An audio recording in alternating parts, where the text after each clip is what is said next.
կլինեն մարդիկ, որ չեն համաձայնվի, բայց 21 թվականին ես ներսից իմ թիմի հետ տեսել եմ ինչ է նշանակում, երբ որ դու կանգնած ես պետության ու պետականության կորստի առաջ, իրոք կարող է դուք դա չեք զգացել եւ ես երջանիկ եմ, որ դուք դա չեք զգացել, ես դա զգացել եմ, ես դա ապրել եմ իմ ընկերների հետ ու ես չգիտեմ, հպարտանում եմ, որ մենք այդ ճգնաժամի միջով անցանք։ Եվ այդ ժամանակ թիմին լքելը նույնպես կլիներ դավաճանություն, ես այդպես եմ կարծում, պետք էր ձիգ կանգնել, որովհետև հարցը ոչ թե քաղաքացիական պայմանագրի կամ իշխանության մեջ էր, հարցը պետության ու պետականության կորստի մեջ էր։ Հիմա չեզոքացել են այդ վտանգը։ Դրանից հետո ես կարծում եմ, որ հատկապես այս տարի շատ լավ արդյունքների ենք հասել։ Էլի անհնարին ժանրից թվացող խաղաղության պայմանագրի նախաստորագրում ա եղել։ Ես հպարտանում եմ բոլոր այն մարդկանցով, ովքեր այդ ճանապարհը կարողացել են անցնել, որտեղ մենք բոլորս այն կարգի կորուստներ ենք ունեցել։ Հպարտանում եք, ճիշտ է։ Նարեկ ջան, ձեզանով եմ հպարտանում, որտեղ դուք եք մեր հետ այդ ճանապարհը անցել։ Ով որ անցել է ու օգուտ ա բերել պետությանը, բոլորով հպարտանում եմ։ Մենք հիմա հասել ենք այն վիճակի, որ պետք է մարդիկ աշխատեն, երջանիկ լինեն, խաղաղ ապրեն։ Հիմա լավ չի, որ այդ վիճակում խաղաղություն է, հիմա ուղղակի խաղաղություն է, հիմա տիկին։ Ես կարծում եմ, որ Հայաստանի համար սկսել են լավ ժամանակներ, մեր պետությունը պետքա ծաղկի, մարդիկ պետքա լավ աշխատեն, այս պահին ուզում եմ գնամ հիմա էլ այնտեղ աշխատեմ, պետությունը ծաղկեցնեմ, որտեղ որ աշխատել եմ 18 թվականից առաջ, ժողովուրդ ջան, ես հո դպրոցից չեմ հելել եկել ստեղ կամ չգիտեմ, փողոցից եմ եկել։ Ես շատ կենսագրությունից չեք նայում, ես իմ կյանքում 16 տարեկանից սիրելիներս աշխատել եմ 16 տարեկանից մինչև այսօր։ Բացառությամբ մի 2 տարի, որ երեխա եմ ունեցել, չեմ կարողացել։ Ամեն օր աշխատել եմ, հիմա գնում եմ այդտեղ աշխատել։ Մեծ պլաններ ունեմ, լավ, ուզում եմ ստեղծագործեմ, ուզում եմ նոր բիզնես պլաններ ունեմ, ուզում եմ Հայաստանի տնտեսությանը օգուտ բերեմ, վատ է։ Շագրավ է, եկան պատկանները, մի քանի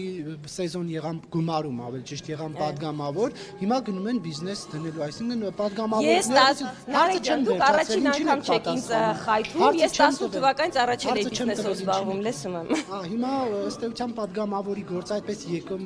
եկամտաբեր է եւ կարելի է աշխատել, հա, եւ հետո գնալ բիզնես դնել։ Սիրելի Նարեկ, առաջին անգամ չի, որ այդ հարցով դու ինձ խայթում ես։ 18 թվականից առաջ ես աշխատել եմ, բիզնես եմ ունեցել, շատ ավելին եմ վաստակել, քան ազգային ժողովում եմ վաստակում։ Ես օրենքը պահպանող, հարգող պատգամավոր եմ։ Ես երբեք ինձ թույլ չէի տա պատգամավորական գործունեությանը զուգահեռ որևէ գործունեություն ծավալել, որտեղ դա անօրինական է եւ հակասահմանադրական։ Հիմա ես ուզում եմ իմ ընտանիքի համար ավելի լավ ժամանակներ բերեմ։ Ինչ մեղք ունեն իմ երեխաները։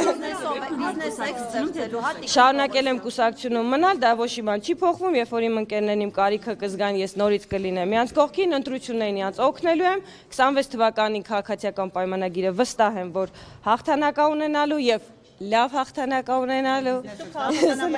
Իսկ դուք բիզնեսի որ ճյուղն եք ընտրել։ Ես համարում եմ, որ քաղաքականությունից դուրս կյանք կա, ես տեսել եմ 30 տարվա մեջ ոնց են եկել մարդկանց ժամանակը, եւ իրենք չեն գիտակցել, որ ժամանակը եկել է գնալու, պետքա սթափ լինել, պետքա հասկանալ, եթե արել ես այս պահին ուրիշ տեղ ես քեզ տեսնում, պետքա հանգիստ գնաս, չվախենաս։ Կարող է կան մարդիկ, օրինակ 30 տարվա մեջ ես տեսել եմ քաղաքական գործիչների, որոնք կարճել են քաղաքականությունից չեն գնացել։ Ես ընկալել եմ, որ այդ մարդը այդտեղից դուրս ոչինչ չի կարող անել։ Բացարձակապես ես սիրում եմ իմ թիմը, ես նույն ձև վերաբերում եմ պարոն Փաշինյանին, ես ոչ մեկից հիասթափված չեմ։ Ինքը իմ ավակ ընկերն է, կուսակցությունը, որի համահիմնադիրներից մեկը ես եմ եղել, ԿՊ-ից ոչ միտեղ չեմ պատրաստվում։ Ամբողջությամբ ինքնակամ։ Բայց դուք միշտ որովհետև հախուշի արդյոք պատասխանատվությունից, որովհետև առաջիկայում ծանրագույն որոշումներ պետք է կայացվի, խորհրդանում նաև Ես արդեն ասեցի, ես վստահ եմ, որ կհասցնեմ, արդեն մի համաձայնագիր եկել է, ես քվեարկել եմ եւ նորից կքվեարկեի։ Ես կարծում եմ չկա ավելի լավ բան, քան խաղաղ պետության մեջ ապրել ու արարելը։ կհասցնեմ դեռ մյուս ձեր ասած ինտրիգային բաները քվեարկել նոր գնալ փախուստ չի փախուստ գներ 21 թվականին Տիկին Պողոսյանի հետ ձեր որոշում Նիկոլ Փաշինյանի հետ ձեր որոշման մասին քննարկում ունեցել եք ինչպես է նա արձագանքում Ոչ պարոն Փաշինյանը մեր ոչ մեկի ազատ կամ արտահայտման վրա ազդեցություն չի ունենում Չէ ազդեցության մասին չեմ ասում ոնց է արձագանքում ձեր որոշմանը Մի րոպե չառաջադրվեն խնդիրներ են ունենալու որ Ես պարոն Փաշինյանի հետ չեմ խոսել այդ հարցով Պարոն Փաշինյանը երբևիցե ես չգիտեմ Նարեկ ինչ ինֆորմացիա ունի եւ Նարեկին ոնց են վերաբերվել երբևիցե իրեն ճանաչած առաջին օրվանից որևէ մի օր ինքը իմ ազատ կամ արտահայտման վրա ազդեցություն չի ունեցել եւ դա չէր կարող լինել ասում էր որ պետք է SMS-ով պետք է հեռանալ խմբակցությունից դա ազատ կամքի վրա Դուք ասում եք ես ասում եմ իմ հետ նման բան չի եղել եթե մարդիկ այնպես են Եթե կան մարդիկ որոնք ունենում են այնպիսի վարքագիծ եւ հետագիծ որ լավ չեն ընկալում ինչա կատարվում եւ իրանց պետքա բացատրել ինչա կատարվում այդ մարդկանց խնդիրն է ես ասում եմ ես այդ խնդիրը չեմ ունեցել ես միշտ իմացել եմ ինչա պետք անել Բայց արդյոք սա չի խոսում այն մասին որ խնդիրներ այնուամենայնիվ խմբակցությունում կան որովհետեւ էլի պատգամավորներ կան որոնք չեն ցանկանում Ես հասկանում եմ դուք ինչ շատ եք սիրում ուզում եք ես մնամ խորհրդարանում Չեք ցանկանում կարծիք հայտնել այսինքն որոշակի Տեսեք Եթե ես չեմ կանգնում այստեղ եւ ճեպազրույց տալիս եւ դա չի նշանակում որ ես пассив եմ Ես իմ հանձնաժողովում իմ ամենօրյա աշխատանքը արել եմ Այն ինչ հասնում է ինձանից ես արել եմ Եթե պետքա քաղաքական Ես հասանք պատարակներին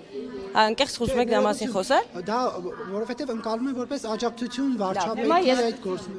Ես այդ թեմային չէի ցանկանում անդրադառնալ բայց ես Նարեկին Նարեկը ստիպեց Ես առհասարակ պատարակների չեմ գնում շատ վաղ ժամանակ հասկացել եմ եւ դրա մեղավորը ճակերտավոր եղել է հենց Գարեգինը եւ իր քահանաները դա այսօր չի եւ 18 թվականից հետո չի որ եղել ես իմ համար հասկացել եմ որ այդ մարդիկ էտալոնը չեն որտեղ ես պիտի պատարակի գնամ իրանց վարքը նաեւ 30 տարվա ընթացքում բերել է ինձ այդ մտքի որ եթե ես Աստծո հետ խոսելու բան ունեմ իմ միջնորդը ոչ Գարեգինը ոչ նրա նման քահանաներն են ոչ էլ շենքը եթե ես Աստծո հետ խոսալու կարիք ունեմ ես հիմա ձեր հետ այստեղ կանգնածել կարամ Աստծո հետ խոսամ դրա համար ինձ պետք չի որևէ տեղ գնալ իսկ եթե ես 30 տարի Աստծո տունը ամբողջ տիեզերքն է Եթե Աստված ամեն տեղ է Դե ես էլ ձեզ ասում լավ չեք ընկալում ուրեմն քրիստոնեությունը Եթե Աստված ամենուր է եւ ամեն ինչի մեջ ուրեմն Աստված իմ ու ձեր մեջ է ու իր համար տուն գոյություն չունի իր սաղ տունը տիեզերքն է Տիկին Պողոսյան ձեր հավատի հետ կապված դուք մի հայտարարություն արեցիք շատ մի քանի տարի առաջ որը բավականին քննարկվեց որ եթե մի տող անգամ Փաշինյանը գրեր բյուջեում դուք դրան կքվեարկեք Դուք չէիք կարող դա մոռանալ չէ Ես չեմ մոռանում ոչինչ Հիմա ձեր հավատը Նիկոլ Փաշինյանի հանդեպ եկեղեցուն դուք ասում եք Գարեգինը եւ Ես ձեզ հասկացա Հիմա ես այդ հավատը այդքան անստասան է մնալու միշտ ու եւ ինչով է պայմանավորված Փաշինյանի հանդեպ այդ մեծագույն հավատը Okay Ես հասկանում եմ որ 18 թվականի ամփորձ քաղաքական ամփորձ մարդու արտահայտությունը դուք շատ երկար ժամանակ շահարկեցիք իդեպ ես շատ կարևոր հարց էի բարձրացրել ես հարցնում էի պարոն Փաշինյանին ինչպես ենք մենք կարողանալու ազատվել Ռուսաստանից էներգետիկ կախվածությունից ինչ քայլեր ենք անելու դա ձեզ էական չէ Իսկ խոսքը ձևակերպելը, եթե դու փորձ չունես քաղաքականությամբ, դա ամոթ բան չի, ես չեմ ամաչում։ Ես ամեն օր սովորում եմ։ Այսօր ձեր հետ զրուցելուց ես այդ կաշկանդվածությունը չունեմ։ Դա համար պետք է ճանապարհ անցնել։ Ես քաղաքական ճանապարհ չէի անցել, որ այդպեսի բան ասեի։ Ինչ վերաբերում է պարոն Փաշինյանին, եթե ես վստահ լինեի, որ ինքը վատ բան է անում կամ սխալ բան է անում, ես շատ ավելի շուտ կհեռանայի։ Ես վստահ եմ, որ ինքը ճիշտ ճանապարհով է գնում եւ վստահ եմ, որ ինքը Հայաստանի համար լավագույնն է անում եւ դուք իհարկե կարողա չեք ճանաչում այդ մարդուն դրա համար չեք այդպես ռեակցիա եք տալիս ես չգիտեմ ավելի պետականամետ եւ Հայաստանը ավելի շատ սիրող մարդ քան Նիկոլ Փաշինյանն է Պողոսյան քաղաքացիական պայմանագիր կուսակցությունը բարեկարգության կանոնագիրք է ընդունել, ինչ եք կարծում Էթիկայի կանոնագիր։ Էթիկայի։ Սա Թաթոյանի ասուլիսից հետո արված հայտարարությունների շարունակություն։ Մեզ անկեղծ ասած չգիտեմ ինչ էթիկայի կանոնագրքի մասն եք խոսում չեմ։ Հայոյանք ինչ են հայոյենում։ Վարչապետը անավոր չզարթնի եւ գնի գրի Facebook-ում Սրբազան ինձ հետ ինչ գործ ունես գնա քերակնոջը տոմփիր երևի դա զսպելու Վարչապետը արդեն ասել է որ ինքը չպետք է այդպես աներ ինքը իր ասոցի համար նեղություն խնդրում է չեք ստիպում ես չեմ ասել դες բանից չեք ստիպում ես նեղություն խնդրեմ Մի փուլում հնչում են հայոյանքներ քապական տարբեր պաշտոնյաների կողմից արտահայտություններ, որոնք ըստ էս էթիկայի կանոնագրքի, որ ընդունել են, պետք է չհնչեին եւ հիմա այսինքն ինչ Շողիկ ջան, ես երբեք ոչ մեկին չեմ հայոյել։ Ես կարծում եմ հայոյանքը վատ բան է, հատկապես քաղաքական դաշտում։ Հայոյում է մարդու ժամանակ եւ սպառվում են փաստարկները, չի կարելի հայոյել ոչ մեկին։ Նույնիսկ եթե ինձ ահա որ դուր չի գալիս Նարեկի հարցերը կամ այն խայթոցները չի կարելի Նարեկին հայոյել, ոչ մեկին չի կարելի։ Հիմա եթե որևէ մեկը